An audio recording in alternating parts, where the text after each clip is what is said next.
General body के इजलास में हमारे वाइस चेयरमैन साहब ने अपनी तकरीर में कहा था, अगर मैं सुनने में गलती नहीं कर रहा, कि जब जहांगीरी साहब वाला ये मामला बना डिग्री का, तो उनके कुछ डॉक्यूमेंट्स जो हैं वो इस्लामाबाद बार काउंसिल से चोरी हुए थे। मैं गलत तो नहीं कह रहा सर? कि क्लर्क टाइप के बंदे की इतनी वर्थ ही नहीं है कि वो एक जज के डॉक्यूमेंट जो है वो किसी के साथ मिलके चोरी करवाए।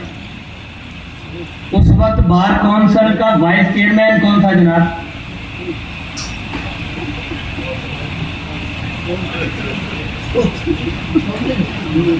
कौन था जिसको इस चोरी के सिले में जंकमेल के थ्रू जज बनने के लिए ऑफर की गई थी? जो चीफ जस्टिस से केक खाते हैं, जो मोहसिन कियानी साहब के ऊपर जो रेफरेंस बने, उसमें भी इन्हीं मौसूफ का नाम आया था कि ये उनका नाम बेचते हैं, और वही रेफरेंस आज भी कियानी साहब के खिलाफ जो है वो सुप्रीम जुडिशियल काउंसिल में पेंडिंग पड़े हुए हैं। ठीक है सर, उनके बारे में भी तो कोई डिस्कशन कर लें। वो डिग्रियां किसने डॉक्यूमेंट प्रोवाइड की हैं उनको? आपने फरमाया कि हमने उन मुलाजिमीन को बरतरफ कर दिया। चोरी किसी ने की, सजा आपने किसी को दे दी। तो हजूरे वाला ये घर के बेदियों ने लंका ढाई है। तारिक जहांगीरी साहब के दुश्मन इतने ताकतवर नहीं थे कि वो तारिक जहांगीरी साहब को इतनी तकलीफ पहुंचा सकते। ये घर से कहीं कुछ ना कुछ मिला हुआ है। ये ऐसे नहीं हो रही चीजें जैसे आप मैनिपुलेट कर रहे हैं। इस बारी नहीं थी, अगली बारी मैंने जज बना दिया जाए, ये मामला चल रहा है। और हजरत वाला काफिले दलदलों में जा ठहरे, रहनुमा अब भी रहनुमा ठहरे। हमारा बेड़ा गर्क हो गया है और हमारे कायदीन आज भी हमारे कायदीन है, और वो कह रहे हैं मैनू फिर कायद बनाओ। वो कायद बने तो इस्लामाबाद कचहरी खत्म हो गई। वो कायद बने तो 27 वकाला को, 35 वकाला को 30 दिन AATC के पर्चे में जेलों में रहना पड़ा। वो कायद बने तो हमारी प्रेग्नेंट खवातीन वकाला जेलों में रही। वो कायद बने तो वकाला के 6 महीने तक लाइसेंस सस्पेंडेड रहे।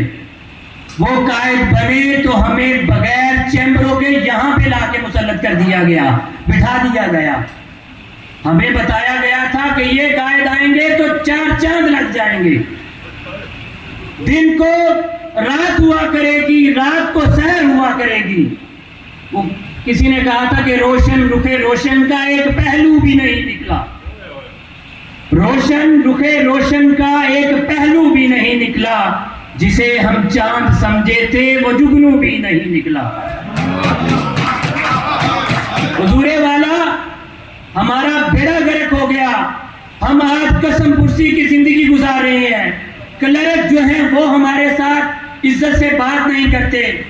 हमारे सबसे बड़े कैरेक्टर जो हमारी बार के थे, जनाब तारिक महमूद जहांगीरी साहब और जस्टिस मोहसिन अख्तर कियानी साहब, उनको जुडिशरी में बिल्कुल इररेलेवेंट कर दिया गया।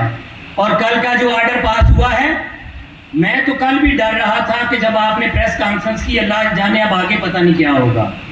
मेरे PTI के भाई यहाँ बैठे हैं, उनसे माजरत के साथ, वो खान साहब जब भी कहा करते थे ना कि आपने घबराना नहीं है, तो खुदा कसम हमारा तरा निकल जाता था कि अब पता नहीं क्या होने लगा है। अब जैसे ही ये प्रेस कॉन्फ्रेंस करके आते हैं तो हम कांप जाते हैं, पता नहीं अभी उनकी होना है। इन्होंने प्रेस कॉन्फ्रेंस की कि हम चैम्बर नहीं गिरने देंगे, उन्होंने मलिया मेड कर दिया।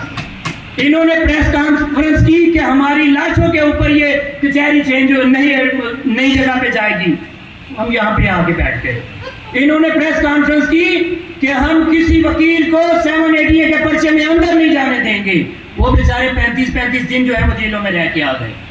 इन्होंने प्रेस कॉन्फ्रेंसें की कि जी चैम्बर वहीं रहेंगे, अदलिया को कुछ नहीं होगा, कोई किसी का नुकसान नहीं होगा, वकीलों को जज बनाया जाएगा, वो लाहौर से चीफ जस्टिस लेके यहाँ पे आ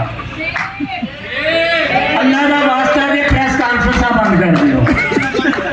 त्यागी मेहरबानी है, मजीद प्रेस कॉन्फ्रेंस ना करो, साढ़े च होर बस नहीं जे रहा। ये जो कुछ हुआ है तारिक जहांगीरी साहब के साथ, मैं उनके एसोसिएट के जज्बात को समझता हूँ। वो बेचारे नहीं खुल के ये बातें कर सकते, उनके सियासी मामलात हैं, लेकिन आपको पूरा जो है ना वो अपने घर में ही मिलेगा। जिसने 36वीं आईनी तरमीम करवाई है वो तारिक जहांगीरी साहब का माजी का दोस्त है। वो कल भी वहां पे बैठ के मुल्तान में आपके एक सुप्रीम कोर्ट के कैंडिडेट के लिए तकरीरें कर रहा था कि इसको जितवाएं ये जरूरी है। हजूर बराए मेहरबानी आपसे भी गुजारिश है कि हुण जरा थोड़ा जा संभल के, बड़ी मेहरबानी। Thank you very much.